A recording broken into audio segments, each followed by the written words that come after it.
L'idée dans cette vidéo est de voir comment on va créer nos premières plateformes. Alors, avant de démarrer, je vais mettre une skybox afin d'avoir un décor un peu plus sympa. Je vais pouvoir clic droit dans ma hiérarchie, 3D Object, cube. Un premier cube apparaît. Je vais pouvoir me déplacer tout autour grâce à la molette de ma souris et au clic droit. On va découvrir les outils importants comme le Scale Tool tout en haut à gauche, qui va nous permettre du coup de redimensionner notre cube. Donc sur le sens de la longueur, de la hauteur bien sûr. Grâce à l'outil perspective en haut à droite, je vais pouvoir avoir une vue du dessus. Hyper pratique pour redimensionner justement mes objets. Là, on est plutôt pas mal. On va voir maintenant l'outil pour déplacer. Pareil, je clique bien sur la flèche avec l'axe et je déplace sur la verticale, l'horizontale.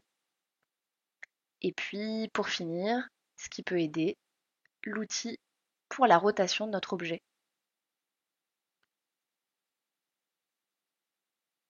Je peux le bouger sur tous les axes, ce qui peut vraiment être pratique par exemple si je veux créer une rampe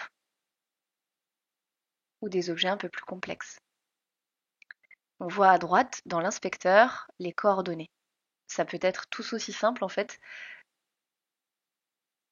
de mettre les coordonnées que vous souhaitez à cet endroit-là. Pour repartir de 0, il suffit de taper 0 dans l'inspecteur. Si je clique sur Materials, je vais pouvoir glisser-déposer sur mon cube le Materials de mon choix.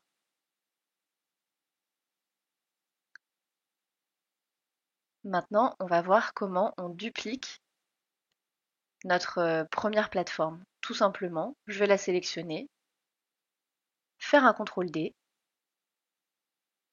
et déplacer sur l'axe horizontal la plateforme qui vient de se dupliquer. C'est un moyen rapide en fait d'arriver à avoir déjà plusieurs plateformes de même dimension mais surtout sur la même hauteur. Je vais pouvoir bien sûr mettre les materials de mon choix. Vous êtes équipé maintenant pour créer vos premières plateformes grâce au cube et à tous les outils qu'on vient de voir.